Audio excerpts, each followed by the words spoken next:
आज शनिवार का दिन है, जिस दिन अपन इस दरिद्रता से मिलने के लिए पीपल के पेड़ के नीचे आए हैं।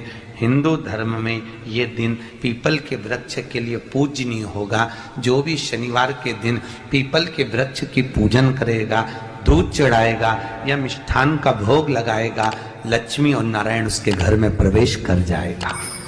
लक्ष्मी और नारायण उसके घर में प्रवेश करेगा। पुराण की कथा कह रही है कि दुनिया के सारे तीर्थ नहीं जा सकते, पृथ्वी की सारी नदियों में स्नान नहीं कर सकते, पवित्र नदियों में आप स्नान नहीं कर सकते, या किसी भी तीर्थ में जाकर एक रात्रि भी विश्राम नहीं कर सकते, या हमने जिंदगी में कोई दान करा ना करा, कोई पुण्य करा ना करा, कोई सत्कर्म करा ना करा, कोई शास्त्र पढ़ा ना पढ़ा, कोई शास्त्र सुना ना सुना, उसके बाद भी शिव महापुराण की कथा कहती है कि एक दिन में अगर मात्र एक बार भी आप शंकर के शिवालय में प्रवेश कर गए या मंदिर में प्रवेश कर गए तो सारे तीर्थ, सारी नदियां, सारे सरोवर, सारी बावड़ी, सारे तालाब, सारे कुंड के स्नान का पुण्य, दान का पुण्य प्राप्त, केवल शिव तत्व को प्राप्त कर लेने। शिव महापुराण की कथा कह रही है कि घर में जो दिया होता है वो दीपक भी कोई साधारण नहीं होता,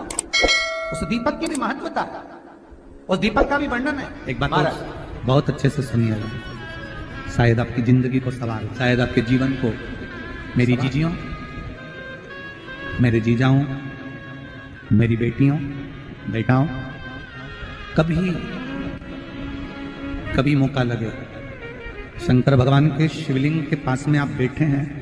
यहां तक शास्त्र कहता है कि घर में अगर किसी को बहुत तेज बुखार आ गया है, बहुत तेज बुखार, और बच्चा उस बुखार में तप रहा है, बहुत तप रहा है, महाराज तुम जिस दिए में भगवान की आरती उतारते हो, जिस दिए से तुम भगवान की पूजन करते हो, कभी मौका लगा और आप पूजन करने के लिए गए, कभी पूजन शंकर भगवान के शिवलिंग के पास में या शंकर भगवान के शिवलिंग के ऊपर कनेर का अगर पीला फूल देखा है ना आप लोगों ने, अरे बोलो तो जमके, देखा है? कनेर का यदि पीला फूल शिवलिंग के आसपास में या शंकर भगवान के ऊपर कहीं रखा हुआ भी दिख जाए, विषम परिस्थिति हो, बहुत हिम्मत ना हारते, कभी भगवान अकेले में एकांत में आप पहुंचे उनके पूजन के लिए, कनेर का पुष्प वहां रखा है, चाहे वो जलाधारी पर रखा हो, चाहे वो शिवलिंग के पास में रखा हो, शिवलिंग पर रखा हो, उस कनेर के पुष्प को अगर आप 5 जगह का स्पर्श कराकर अपने हृदय की बात कहकर वापिस महादेव को समर्पित कर देते हो तो भी मेरा महादेव तुम्हारे दुख का निवारण कर देगा। अब वो 5 स्थान, पहला गणेश जी का जो स्थान होता है वह जगह, दूसरा षडानंद कार्तिक, तीसरा अशोक सुंदरी वाला स्थान, चौथा जलाधारी जो ऊपर से बूंद बूंद जल नीचे गिरा रही है, जया, विषहरा, शामली बारी, दौतली, देव, शंकर जी की 5 बेटियों का, और 5वें नंबर का है शंकर भगवान के, जो कैसे वर्णन किया जाए, त्रिशूल के 3 भाग होते हैं। करें दर्शन आप लोगों ने, जैसे सामने त्रिशूल लगा है, इस त्रिशूल के ऊपर देखेंगे तो 3 भाग दिख रहे हैं, नजर आ रहे हैं सबको? त्रिशूल का जो 3 भाग होता है, उस 3 भाग का जहां ज्वाइंट होता है, जहां मिलता है, एक जगह पर देखो तीनों भाग एक जगह पर मिले हुए, 3 भाग का जहां मिलन होता है, पंचम स्थान, ये 5वां स्थान, यहां पर स्पर्श कराकर शिवलिंग पर अपनी कामना कर श्री शिवाय नमस्तुभ्यम कहकर बाबा से अपने मन की बात कहकर जो समर्पित कर देता है, हम 3 महीना भी नहीं कहेंगे, हम तो कहेंगे अगर ज्यादा दुख है 3 दिन इंतजार करना, मेरा बाबा उस दुख को मिटाए। 3 महीना बहुत दूर, पर करना है दिल से। और कई तरह के दीपक होते हैं, दीपक का भी विधान वर्णन किया गया, उस दिए का भी वर्णन किया गया। यहां तक शास्त्र कहता है कि घर में अगर किसी को बहुत तेज बुखार आ गया है, बहुत तेज बुखार, और बच्चा उस बुखार में तप रहा है, बहुत तप रहा है, तुम जिस दिए में भगवान की आरती उतारते हो, जिस दिए से तुम भगवान की पूजन करते हो, उस दिए की बत्ती को नीचे डाल दीजिए और उस दिए को पानी की बाल्टी में धो दीजिए। कौन सी बाल्टी में? जिस बाल्टी के पानी से आप बच्चे को स्नान करा सको, केवल भगवान पर से ले जाकर, पास में से ले जाकर उस बाल्टी में थोड़ी देर डाल दो और उस बाल्टी के पानी से उस बच्चे को स्नान करा दीजिए। 15 से 20 मिनट, आधा घंटा लगेगा बच्चे का। बड़ी बेचैन दिख रही हो तुम, क्या बात है? पार्वती जी कहती है देवव्रत कश्मीर प्रदेश का एक भक्त देवव्रत बेलपत्री के वृक्ष के नीचे बैठकर आपका मंत्र जाप कर रहा। मैं आपको जगाना नहीं चाहती थी, पर बेलपत्री के वृक्ष के नीचे लक्ष्मी झाड़ू लगाती है, सरस्वती वीणा बजाती है, इंद्राणी उस बेलपत्री के वृक्ष के नीचे जल का सिंचन करती है, 33 कोटि देवी देवता उस बेलपत्री के वृक्ष की जड़ में विराजमान होते हैं। इसलिए देवव्रत एक बार पंचाक्षर मंत्र बोलता है तो वो 33 करोड़ बार गिना जाता है। ऐसा बेलपत्री का वृक्ष होता है। बेलपत्री के वृक्ष के नीचे एक बार अगर भगवान का नाम लिया जाता है तो वो 33 करोड़ बार, 33 कोटि बार गिना जाता है। एक मंत्र केवल नमः शिवाय, ओम नमः शिवाय, नमः शिवाय, ओम नमः शिवाय। फिर वही वाली बात आ गई जो पहले कथा में कहा, अपने लिए अच्छा वाला घी छाट के लाना, अच्छी कंपनी का लाना, और जब यज्ञ करने बैठे, पूजन करने बैठे, हवन करने बैठे, भगवान का तुम पाठ पूजन करवाई, पूजा वाले दुकान पे बोलना कि पूजा का घी चाहिए। तो वो पूजा का सामान बेचने वाला भी चतुर था, उसने पूजा का ही घी दिया। तो इन्होंने पूछा भैया ये घी कितने का? तो क्या 80 रुपए का? तो 80 रुपए का आधा किलो? तो क्या पूजा का है? भारत की भूमि पर इस मृत्यु लोक में पूरे विश्व में ऐसे कई घर हैं जिनके घर में गुजारा करने की भी आफत है। पहनने के कपड़े नहीं, किसी के यहां पर भोजन नहीं, किसी के यहां जमीन नहीं, किसी के यहां दुकान नहीं, कोई पूरी जिंदगी किराए के मकान में निकाल देता है। नहीं, मेरा एक निवेदन है, इस कथा को जितने छत्रपति संभाजी नगर के श्रोता भाई बहन श्रवण कर रहे हैं उनसे निवेदन करूंगा, आप हाथ का ठेला लगा रहे हो, सब्जी का ठेला लगा रहे हो, फल का ठेला लगा रहे हो, धक्के की जिंदगी जी रहे हो, दरवाजे पर बैठे हो, कहीं ना कहीं तुम दास्य भाव की जिंदगी जी रहे हो, तकलीफ में जिंदगी जी रहे हो, बहुत दुख की जिंदगी जी रहे हो, बहुत कष्ट की जिंदगी जी रहे हो, उनसे केवल निवेदन करूंगा 3 महीने 2 जगह पर जल चढ़ाना प्रारंभ कर दीजिए। केवल 3 महीने, एक शंकर भगवान के शिवलिंग पर, दूसरा बेलपत्री के पेड़ के नीचे, 2 जगह पर जल चढ़ाना 3 महीने लगातार चालू कर दो। बाबा तुम्हारा हाथ पकड़कर तुम्हें उन्नति की सीढ़ी पर चढ़ा देगा।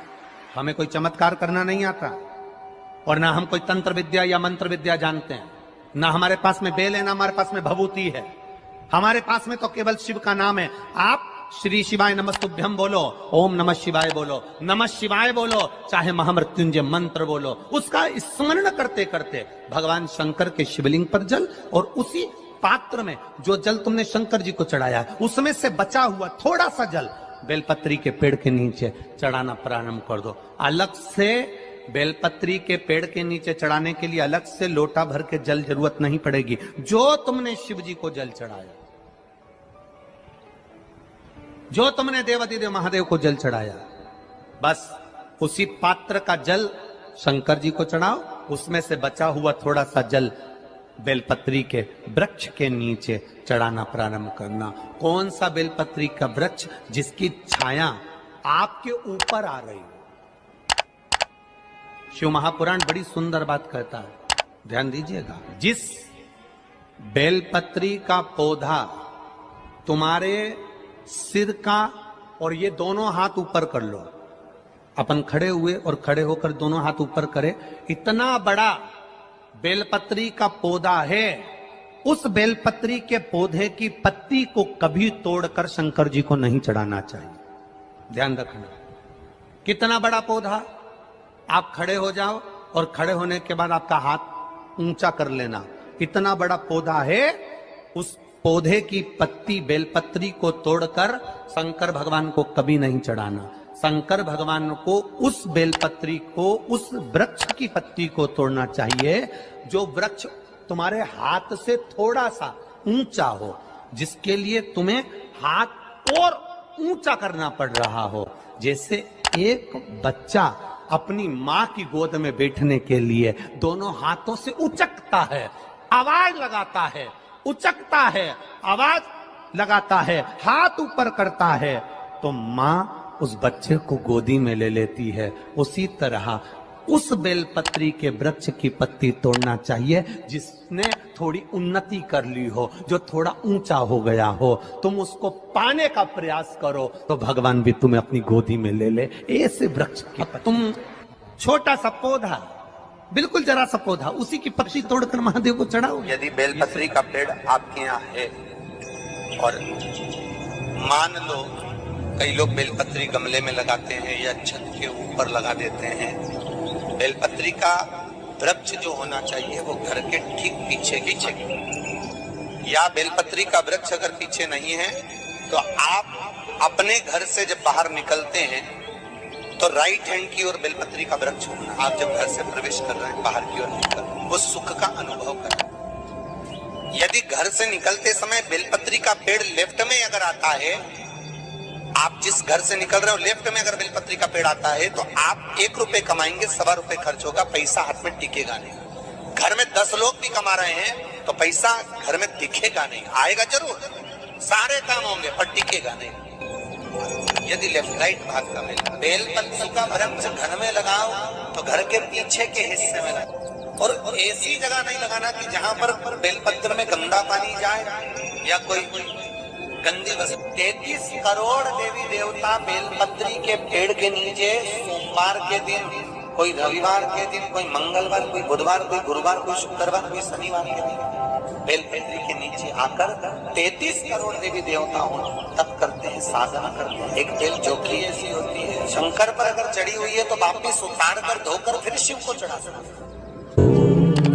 किसी व्यक्ति से कोई काम करवाना है, वो काम नहीं कर रहा, कोई फाइल आगे नहीं बढ़ रही है, कोई कार्य अटक रहा है, या फिर कहीं रुपया पैसा अटक गया हो, नहीं निकल रहा हो, तो एक जल के पात्र में जल भरकर 5 बेलपत्री शिव जी को समर्पित कर कुंदकेश्वर महादेव का नाम लेकर एक सफेद पुष्प बेलपत्री के ऊपर जो शिव जी को चढ़ाई है उस पर समर्पित कर जल जो लेकर गए हो, अपनी उस कामना को कर कि मेरा ये कार्य अटक रहा है, ये कार्य नहीं हो रहा, कुंदकेश्वर महादेव का नाम लेकर धीरे धीरे जल की धार चढ़ाइए। और एक बात हमेशा याद रखना, फिर निवेदन कर रहे हैं, अच्छे से समझ लेना, शंकर जी पर जब जल चढ़ता है, शिव जी का जब अभिषेक होता है, शंकर जी पर जब जल चढ़ाया जाता है, दूध चढ़ाओ, जल चढ़ाओ, कुछ भी चढ़ाओ, पर एक बात का स्मरण अपने जीवन में होना कि इतने ऊपर से मत चढ़ाना कि जल चढ़े और छींटे आपके ऊपर।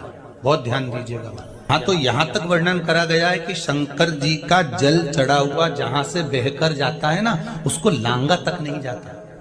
यहाँ लांगते हैं क्या? नहीं ना, परिक्रमा भी करेंगे तो वहीं से लौट कर वापिस उधर जाएंगे। शिव जी का जहां से जल बहकर जा रहा हो, चढ़ा हुआ जल जहां से बहकर जा रहा हो, उसको लांगा तक नहीं जाता। और कई लोग बड़े